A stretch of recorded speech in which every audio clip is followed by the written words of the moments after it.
as a burnt offering on a mountain I will show you." Early the next morning, Abraham got up and loaded his donkey. He took with him 2 of his servants and his son Isaac. When he had cut enough wood for the burnt offering, he set out for the place God had told him about. On the 3rd day, Abraham looked up and saw the place in the distance.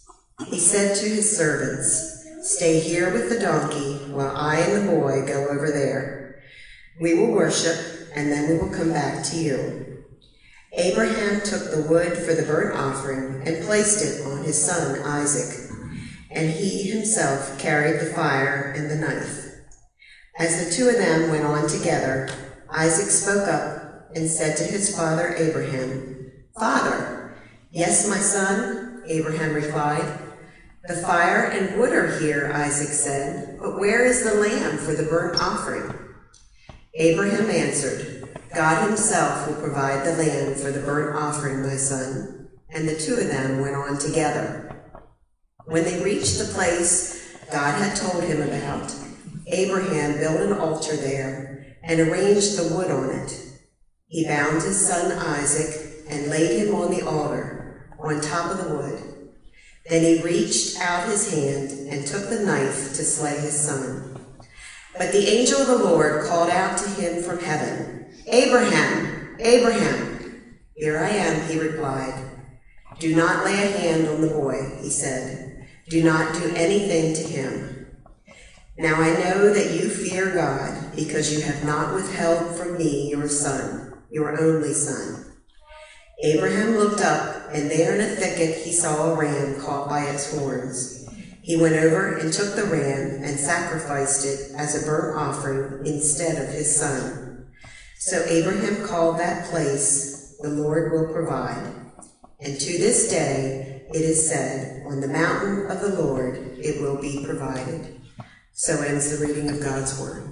Thanks be to God.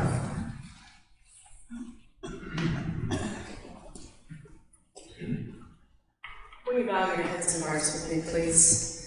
Dear Lord, we thank you for this day to come into your house and to worship you.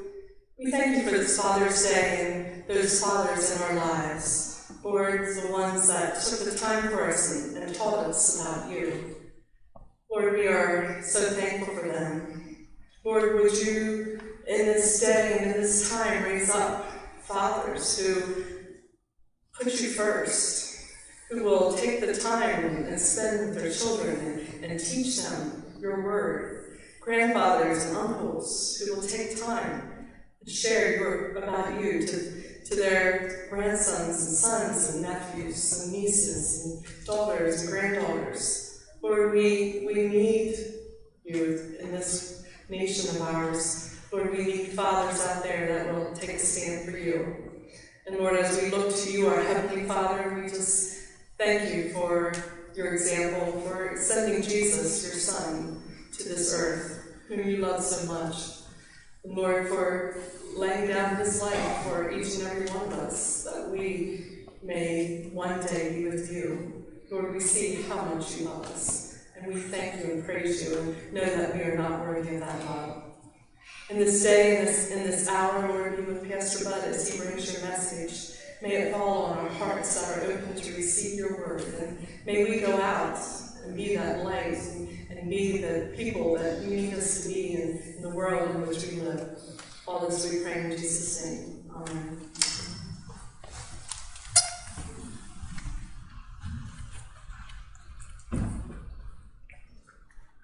What a really powerful story that Abraham and Isaac episode is. You know, in Hebrew writing, we don't get a lot of details. You know, in the Hebrew writing, including the Old Testament, they tell stories. And that story is told in 14 verses. Now, there was some more to follow, but basically, it's pretty brief.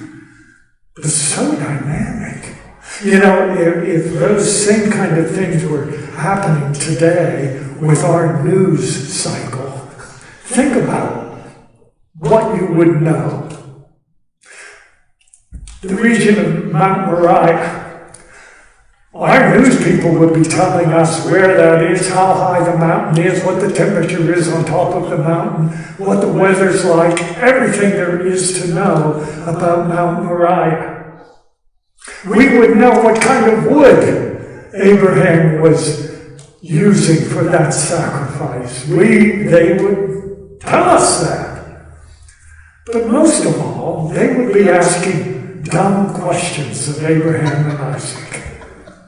They would be saying things to Abraham, what did it feel like to hear the word from God to offer your son? They would be asking Isaac, what did it feel like when you were lying on the altar with your dad standing over you with a knife? What was going on in your head? We would know all of that stuff, but not in Hebrew writing. It's a very short story because they wanted to make one thing known to the readers of that story. And that is that in the life of Abraham, God came first. In the life of Abraham, God came first. That's the whole gist of that. Back earlier in Genesis, in the 12th chapter, we read that God had issued a call to Abram at that time and made a covenant with Abram. It's like this: leave your country, your people, and your father's household and go to a land that I will show you. And then these were the promises God made to Abram. I will make you into a great nation, and I will bless you. I will make your name great, and you will be a blessing. Now, a lot of things happened to Abram, who became Abraham, since he was obedient to that call to go to the place that God was showing him, not the least of which was the birth of Isaac. Now comes this test from God. Was God really first in Abraham's life? You can only imagine in your mind how much Abraham loved Isaac. He and Sarah have waited a long time to have this boy. And if God's going to keep his promise to Abraham to make him into a great nation, he needed Isaac as well to pass along the line. But God came first. Abraham, on that morning, said goodbye to Sarah. That's another thing. If it were modern day reporters, we would know whether Sarah knew where Abraham and Isaac were going. Because we're not told that. Abraham just said goodbye to Sarah. Did he tell her that he was going to sacrifice their son? We would know that in our modern day. And surely that question that Isaac asked Abraham, Dad, the fire and the wood are here, but where is the lamb for the burnt offering? Can you even imagine how that question must have pierced Abraham? But God came first, and somehow Abraham found the strength to answer. So Isaac is on the altar. Abraham has the knife when the angels call from heaven. Don't offer your son, because you have not withheld him. You have shown that God came first. Many of us have things that we withhold from God. Sometimes it's our finances. Tithing is a commitment that we are sometimes afraid of taking. We don't trust God to really take care of us, and so we withhold. Our jobs. And I'm not talking so much about what your job is, But how you do it, needs to be offered to God. But what I really want you to think about is your time. More than your money, more than the job you do. Does God get just what you have left over time-wise? Quality time is a fairly modern expression. I don't remember hearing about quality time when I was a kid. But we throw that term around now, quality time. But I don't know whether we give God our quality time or not. Or whether he just gets the time that we have left over time we don't have to spend in any other way. Abraham is the hero of this story because he did not withhold anything from God. God came first. Don't you think that had an impact on Isaac as he grew up to be a man of faith because he saw the place God had in his father's life? And I'm telling you that people who come in contact with you, they must be able to see the place that God places in your life, the place he plays, that he does come first. I think Isaac learned that this day. A pastor named Bob Russell simply writes this truth. Isaac embraced his father's faith because he saw that it was, without question, the most important factor in his father's life. For us, our priorities are demonstrated by our attitudes. What really matters to you in your life, demonstrated by what you do. Does your family get up, for instance, and say, should we go to Sunday school when we have Sunday school? Or should we go to worship today? Why is that ever even a question? It was never a question in the home in which I grew up. We didn't talk about Saturday night, whether we were going to go to church at Grace United Methodist or Grace Evangelical United Brethren the next morning. Unless someone was sick, we were there. It was never a question in our home. Is the worship of God a priority in your life? Now, I know the coronavirus has created some difficulties, and I find no fault for anyone who chooses not to be here physically. But you can still be here spiritually. That's why they're sitting here filming me. You still have the opportunity to be involved in worship. It should never be a question. It has always been one of my favorite sayings that worship should be a habit without being habitual. What I mean by that is that Sunday shouldn't feel like Sunday if you haven't worshipped. But that doesn't mean you come here and don't think about what you're doing. I don't want it to be habitual. I don't want you to do the same old thing all the time. But it should be a habit in your life. Our priorities are demonstrated by the place that worship has in our lives. Our priorities are demonstrated in the lifestyle we live. You know, one of the commandments or one of the directions God gave in Deuteronomy. Hear this from Deuteronomy 6. These commandments that I give you today are to be upon your hearts. Impress them on your children. Talk about them when you sit at home and when you walk along the road, when you lie down and when you get up. Tie them as symbols on your hands and bind them on your foreheads.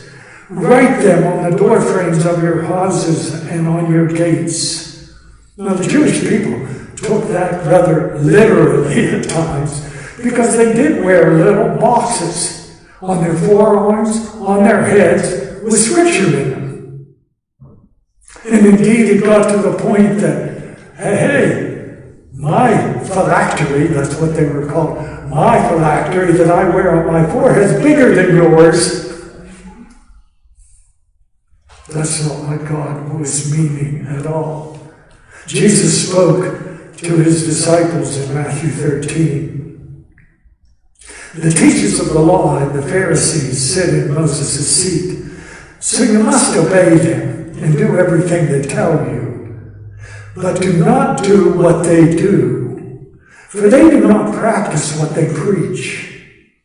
They tie up heavy loads and put them on men's shoulders, but they themselves are not willing to lift a finger to move them. Everything they do is done for men to see. They make their phylacteries, the boxes of scripture. They make their phylacteries wide and the tassels of their prayer shawls long. Our faith is not to be reserved for church only, for this time we spend in worship. That old saying, practice what you preach, is still one of the best witnesses we have. To be the kind of men and women that God wants you to be. To be the kind of men and women of that reading that I shared at the beginning of the service that Harold Cohn writes about. Bigger men and bigger women, bigger in character, bigger in faith. Men and women to match our missiles. That's what we need. Practice what you preach. Nowhere is that more evident than with your children. Whether they be your own children, your nieces or your nephews or your grandkids, whatever. Someone wrote this. Your children are listening when you answer the phone and say, sorry, he's not here, when he really is. They're listening when you sit at the table and talk about the woman at work who is having an affair with the supervisor and they hear you laugh. They're listening when you make a racial slur against a neighbor who irritates you. They're observing your intake of alcohol and how it affects you. They notice whether you treat their mother or their father with thoughtfulness or neglect. They see how upset you become when you're cheated out of money or when one of your favorite possessions is damaged. They observe the kind of television programs and videos you watch. Who you are makes a far greater impact on children than could ever be counteracted by an hour of worship at church. Demonstrate your priorities. For whatever else that story of Abraham and Isaac means, it meant that Isaac knew the place that God played in his father's life. God came first. It was a tremendous legacy for Abraham to pass along to his son. I think they probably realized that on the way back down from that mountain. And Abraham and Isaac were able to rejoice together that they were still together. But Isaac knew the place that God played in his dad's life. That can be true for all of us, men or women, if you do what our closing hymn says. Out in the highways and byways of life, many are weary and sad. Carry the darkness, sunshine where darkness is right, making the sorrowing glad. Make me a blessing. Would you rise if you are able?